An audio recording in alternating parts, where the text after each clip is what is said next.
আসসালামু আলাইকুম রহমতুল্লাহি ওয়া বারাকাতুহু। আপনাদের সাথে আজকে আমি একটা আলোচনা করব। সেই আলোচনার নাম হলো জাতীয় পাখি দোয়েল। এটা দিয়ে আজকে আমরা একটা গল্পের নাম হলো জাতীয় পাখি দোয়েল। বিসমিল্লাহ বলে আমরা শুরু করছি। বিসমিল্লাহ।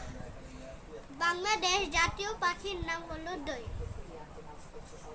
এরা দেখতে বেশি বড় নয়, এরা আকারে ছোট। এরা দেখতে অনেকটা চড়ুই পাখির মতো।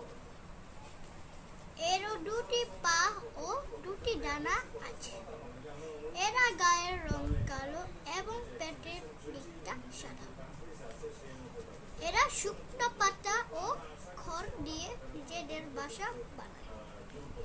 এরা পোকামাকড় খায়। জাতীয় পাখি দোয়েলের প্রতি আমাদের বেশি যত্নশীল হওয়া উচিত।